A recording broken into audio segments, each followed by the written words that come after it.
Everyone in this town keeps telling me I look like a woman who died. I didn't come to Millbrook to be seen. I came because I needed to vanish. After the divorce finalized, after the house was sold to cover debts I couldn't talk about without choking, after my life collapsed in a quiet, humiliating way, I wanted somewhere small enough to swallow me whole. 2 traffic lights, 1 grocery store, and rent I could afford on my own. Millbrook looked like a place where nobody would ask questions or care who I'd been before.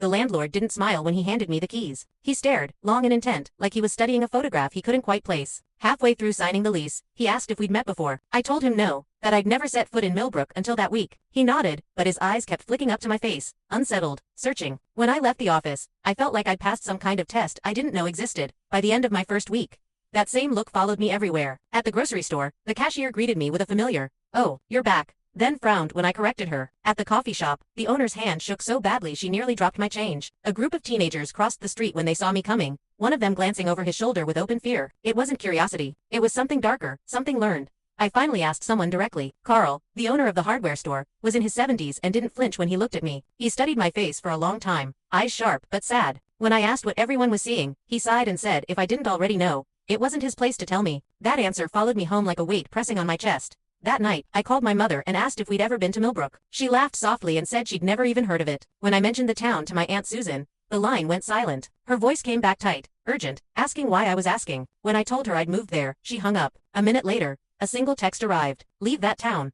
Now I should have listened. Instead, something stubborn and sharp settled inside me. The need to understand became physical, like an itch under my skin. At the bank, the teller went pale when she saw me and disappeared into the back. The manager returned, asking for extra identification while glancing behind the counter. I followed his gaze and saw a grainy photo taped to the wall. A woman with my face stared back at me at the library. The archives were temporarily unavailable, but the librarian leaned close and whispered a date before walking away. February 2019.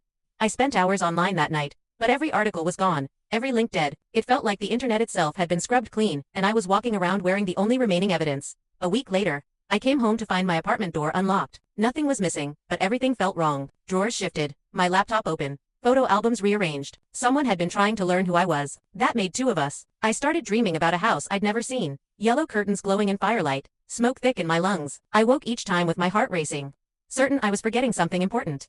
I found the grave on the edge of town in an old cemetery. The stone was recently cleaned, fresh flowers laid carefully at its base. The name had been scratched away, gouged deep enough to erase it completely. Only the date remained. February 15, 2019.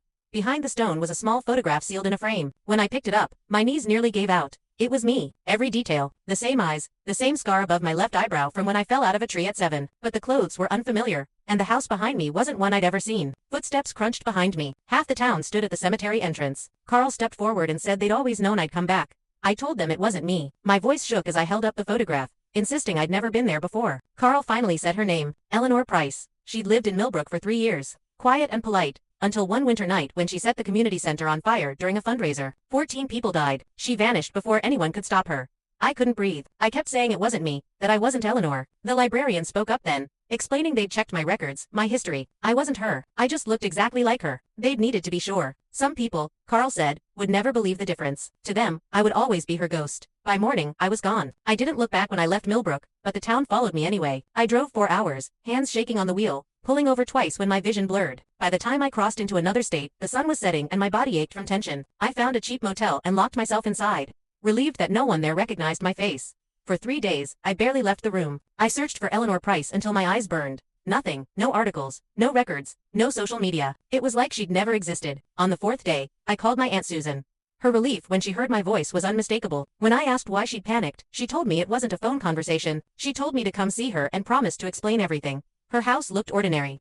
Neat lawn and flower beds lining the walk. When she opened the door, she stared at me the same way the people in Millbrook had, pale and shaken. She touched my cheek like she was confirming I was real, then locked the door behind us. The kitchen table was covered in newspaper clippings. Dates stretched back decades, all mentioning Milbrook. Susan told me she'd started researching our family history the year before. She'd discovered our grandmother had a younger sister who moved to Millbrook in the 1970s and then vanished from family records. She showed me an old photograph of that sister standing in front of a house, smiling. The resemblance to our grandmother was undeniable. Susan explained that our family carried certain features so strongly they repeated across generations. She'd tried tracing that branch of the family and hit walls everywhere. When I told her about Eleanor Price, she finally understood why the name Millbrook had terrified her. She didn't know the details, only that something terrible had happened there and that a familiar face was tied to it. When I showed her the photograph from the grave, her hands began to shake. She didn't have answers, only more questions. And as I left her house that evening, documents tucked under my arm. I knew I wasn't done. Whatever Eleanor Price was running from, whatever she became, I had to understand it. Because she wore my face, and until I knew why, I wasn't sure I could ever escape her shadow.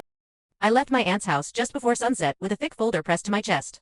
Copies of records she'd spent months collecting. She hugged me longer than usual at the car, her arms tight like she was afraid I might slip away if she loosened her grip. She told me to be careful, to call if I needed anything, and I promised I would. As I drove away, I could see the fear she hadn't said out loud. She was afraid I was going to disappear into this mystery the same way Eleanor had, swallowed by something none of us understood. I told myself I just needed answers. Not obsession, not revenge, just understanding. If Eleanor wore my face and left that kind of scar on a town, then, knowing who she was felt like the only way to separate myself from what she'd done. I drove 2 hours to a city big enough to feel anonymous, far enough from Millbrook that no one would flinch when they looked at me. I found an old public library with high ceilings and the faint smell of dust and paper, the kind of place that still felt like knowledge mattered. At the reference desk, I asked about interlibrary loans for archived newspapers. The librarian, an older man with glasses hanging from a chain, explained the process without asking why. I requested papers from surrounding towns dated February and March of 2019. Millbrook might have erased its own past, but something that big wouldn't have stayed contained. He warned me it would take weeks. I thanked him and walked back to my car feeling hollow, stuck waiting with nothing but questions. Those weeks stretched endlessly. I rented a cheap apartment nearby and took a temporary remote job doing data entry so I could pay rent. Every few days, I called the library, trying not to sound desperate. When the call finally came, I was there within the hour. The librarian set me up at a microfilm reader and left me alone with stacks of reels that hummed softly as I scrolled. I found it 2 days after the fire, February 17, 2019. The headline filled half the page. 14 dead in Millbrook Community Center, arson. There was a photograph of the building reduced to a blackened shell. Fire trucks clustered around it like ants. The article described accelerant poured around exits, flames turning doors into walls of fire, families trapped inside, kids, volunteers, a fire chief who died trying to help. Others escape. Another article focused on Eleanor herself. Quiet, polite, worked remotely as a graphic designer, brought cookies to neighbors, helped carry groceries. No warning signs, no grudges. She disappeared after the fire, and for days, no one knew where she'd gone. I kept scrolling, hands shaking, heart pounding like it was trying to escape my chest. A follow-up from March explained how they found her. 15 miles from town, in a wooded preserve. Hypothermia. Exposure. She died 3 days after the fire. The sheriff was quoted saying at least the town had closure. I stared at that word, closure, and felt sick. The victim list followed. Names, ages, small descriptions, parents, children, an engaged couple, a volunteer coordinator, 14 lives reduced to columns of ink. These were the faces Millbrook saw when they looked at me. Eleanor's obituary was buried in a county paper from miles away. Born August 3, 1987. Died February 18, 2019. No family listed, no services, no mention of the fire, just facts, stripped of meaning. I saved it anyway, adding it to a growing folder on my phone. Over the next week, I searched relentlessly for anything about her before Millbrook. Social media, professional sites, public records. Nothing. She appeared out of nowhere. Lived quietly for 3 years, then destroyed everything and vanished into the woods. The dreams worsened. Yellow curtains, smoke, hallways that never ended. Sometimes I was running, sometimes standing still, numb. I'd wake with the smell of smoke in my nose, heart racing, convinced for a moment that I was someone else. One morning, I looked in the mirror and didn't recognize myself. For a split second, I was sure Eleanor was staring back at me. When my aunt called one evening, she asked why I was still digging. I told her I needed to understand what would drive someone to do that. She went quiet, then said I was talking about Eleanor like I knew her, like I was letting her live rent-free in my head. She asked if I was eating, sleeping, taking care of myself. I lied and said yes. After we hung up, I realized I'd spent 40 minutes analyzing Eleanor's choices like a puzzle that could somehow explain my own life. I decided I needed to see where she died. I drove back toward Millbrook but didn't take the exit, continuing north to the preserve mentioned in the article. The parking lot was nearly empty. Trails disappeared into dense forest. I walked for hours, imagining Eleanor out here, carrying whatever thoughts had driven her this far. A ranger eventually stopped me, asking if I was lost. I told him I was researching an old incident. He nodded, saying people came looking sometimes. He explained they never released the exact location of where she was found to avoid turning it into something grotesque. Then he told me something that lodged itself deep in my chest. Eleanor had been carrying survival gear, a tent, food, water, tablets, enough to last weeks, but it was all unopened. She'd barely made it 5 miles and it was like she'd walked into the woods and decided to stop trying. I drove back to my motel, thinking about that, about carrying everything you need to survive and choosing not to use it. It didn't feel like escape. It felt like completion. Like the fire wasn't the end of her story, just the beginning of the last chapter. I spread my notes across the bed that night, timelines and articles blurring together, and realized February 15th meant nothing historically. It was just the night Millbrook held its fundraiser, just a Friday. She chose it anyway. My money was running out. I applied for remote jobs, anything stable. During video interviews, I wondered if they saw Eleanor when they looked at me. A company finally hired me for customer service. The work was dull and repetitive, exactly what I needed. I moved again, 2 states away, into a tiny studio where no one knew my face. By day, I answered emails about shipping delays. By night, I kept digging. Months passed like that. Work, research, sleep when exhaustion won. I joined online forums, reading about crimes with no clear motive. One post stopped me cold. The writer talked about people who commit atrocities as part of an internal narrative, where their own death is the final act. The violence isn't about anger. It's about finishing a story. Eleanor fit that pattern too well. That led me back to her work history. Her design portfolio was archived on an old site. Ordinary logos, generic invitations, nothing personal. It looked like the work of someone going through motions, not building a life. I checked the domain registration and felt my pulse jump. The address listed wasn't Millbrook. It was a town called Riverside, 3 states away. I followed that trail obsessively. Rental records, utility bills. Before Riverside, she'd lived in Greenfield. Before that, Ashton. Every 2 or 3 years, a new small town. Always quiet places. No roots. No history. Her paper trail went back about a decade, then vanished entirely. No birth records. No childhood. She appeared in her late 20s and kept moving, like she was running from something she could never quite escape. I hired a private investigator with money I didn't really have. Weeks later, his report confirmed what I already feared. Eleanor Price was likely an assumed identity. Whatever came before Ashton was gone, hidden or erased. Witness protection, abuse, crime, all possibilities.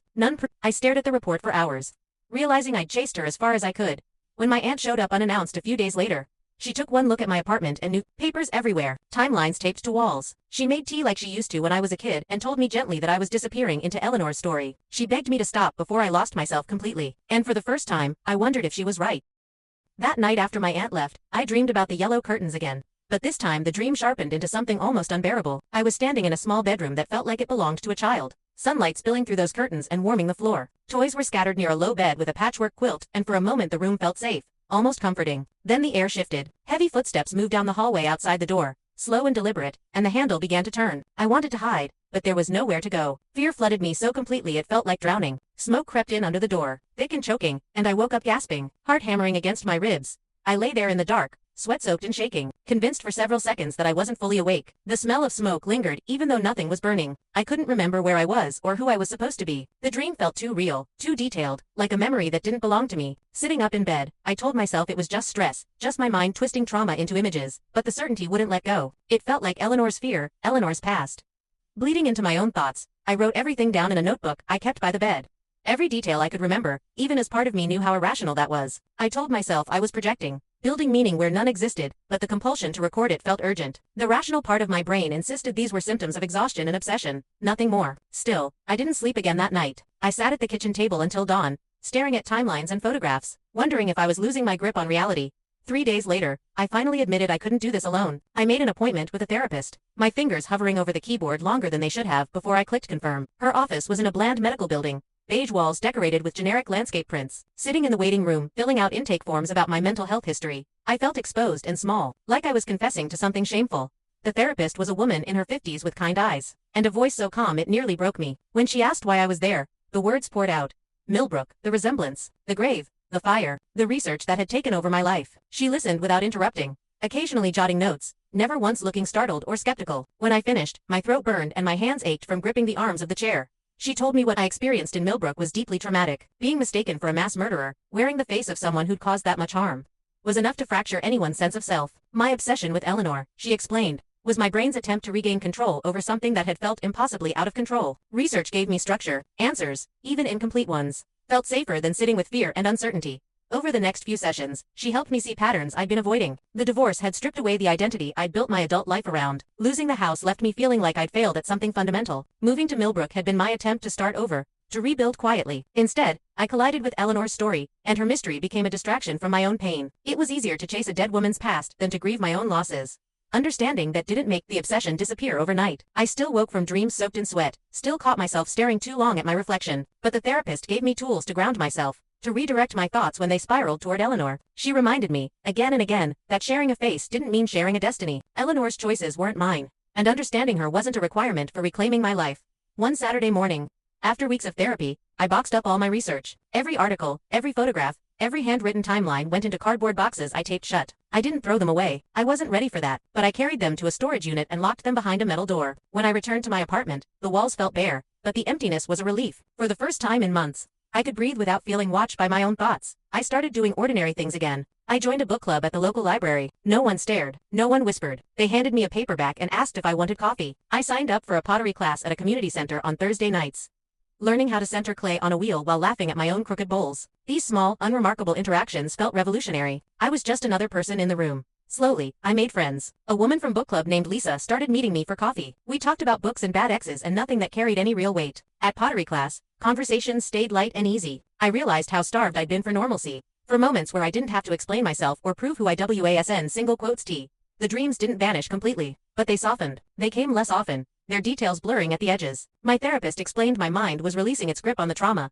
processing it instead of reliving it. When I did wake from nightmares, I could ground myself more quickly, reminding myself where I was and who I was now. Work improved too. My supervisor noticed my consistency and offered me a promotion with better pay and flexible hours. I accepted without hesitation, surprised by the spark of pride I felt. With the raise, I moved into a one-bedroom apartment with real windows and a small balcony. While decorating, I bought yellow curtains without realizing it until I was holding them. My chest tightened, but I bought them anyway. They were my choice now. When my Aunt Susan visited, she hugged me and said I looked like myself again. We talked about our family resemblance with less fear this time, laughing about how stubborn our genetics were. She didn't avoid Eleanor's name, but she didn't linger on it either. The balance felt right.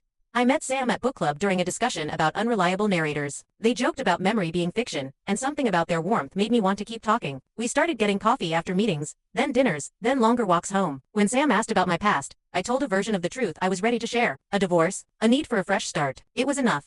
A year after leaving Millbrook, I realized how far I'd come. I had friends, a job I was good at, a relationship built on honesty. I still thought about Eleanor sometimes, usually late at night, but the thoughts no longer controlled me. I'd accepted that I would never know why she did what she did. That mystery wasn't mine to solve. One evening, while cooking dinner with Sam, they traced the small scar above my eyebrow and asked how I got it. I told them about falling out of a tree at 7 and my grandmother buying me ice cream afterward. Sam smiled and kissed the scar gently. In that moment, I understood something I'd been missing all along. Identity isn't assigned by resemblance or shaped by other people's fears. It's built, slowly, through choices, relationships, and the courage to keep living. Eleanor and I shared a face. That was all. Everything else, every decision, every path forward, belonged to me.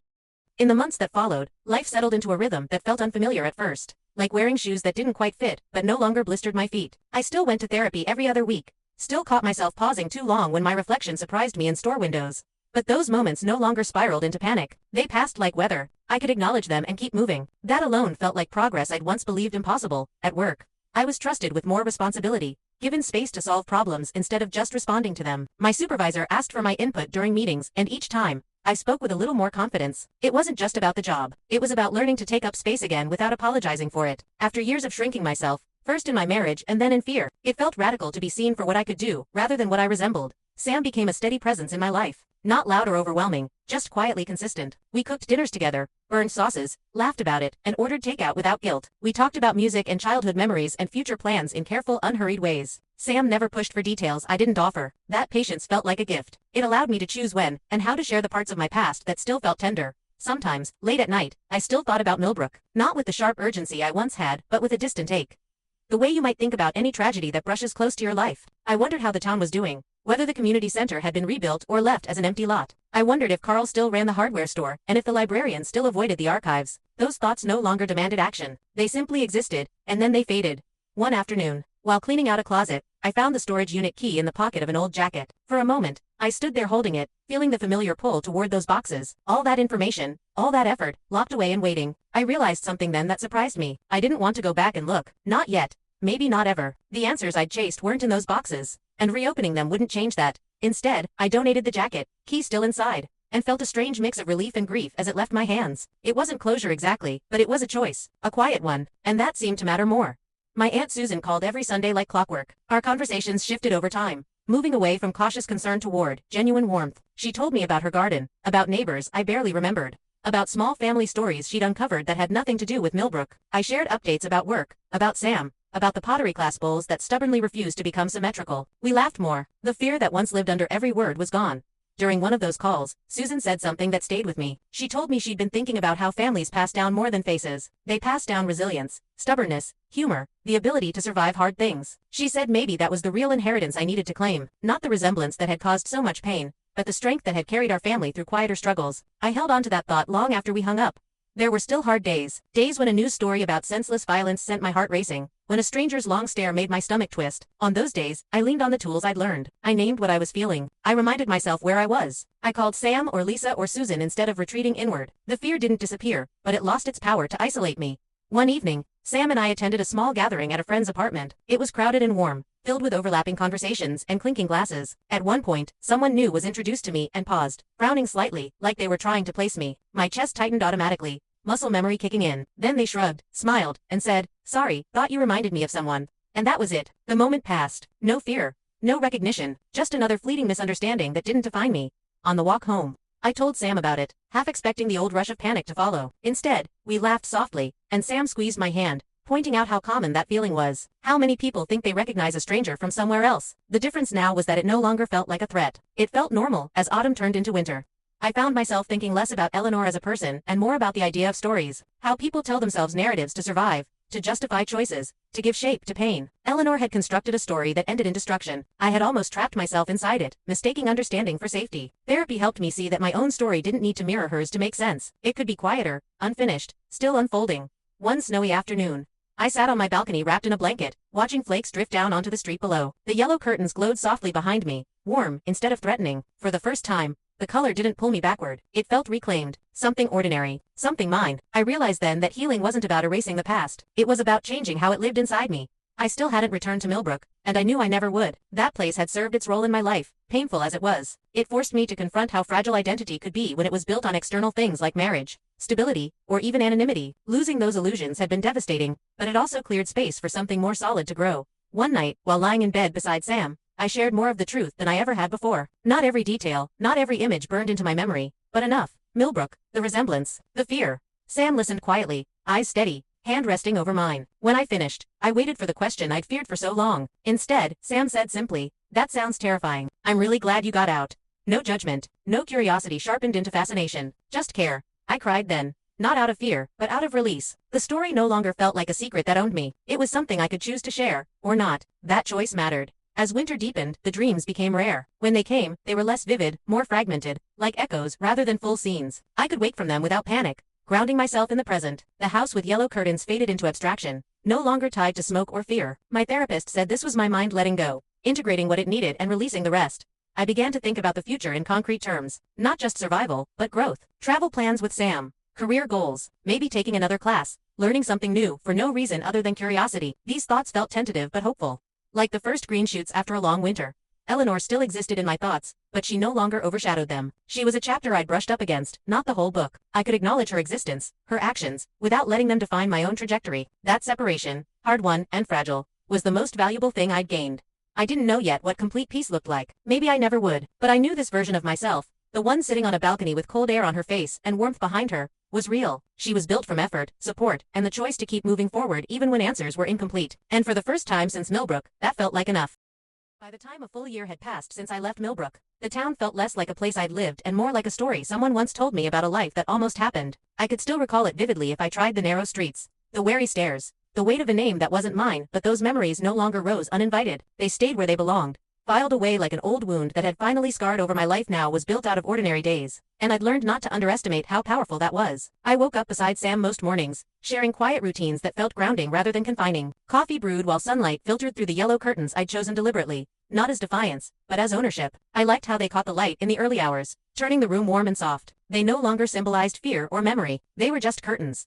Work continued to steady me in ways I hadn't expected. The promotion came with responsibilities that challenged me, and I found satisfaction in being reliable. In solving problems that ended neatly instead of spiraling endlessly. My supervisor trusted my judgment, and that trust slowly repaired something in me that had cracked long before Millbrook. I was capable. I was competent. I wasn't broken beyond repair. On weekends, Sam and I explored the city together, discovering favorite walking routes and small restaurants that felt like ours. We built a shared language out of inside jokes and quiet understandings. There was comfort in knowing I didn't have to explain every part of myself to be accepted. The parts I did share were met with care, not curiosity sharpened into something uncomfortable. I still went to therapy, though the focus shifted. We talked less about Eleanor and more about my boundaries, my fears, my plans. My therapist helped me see how easily I'd tied my sense of worth to external validation.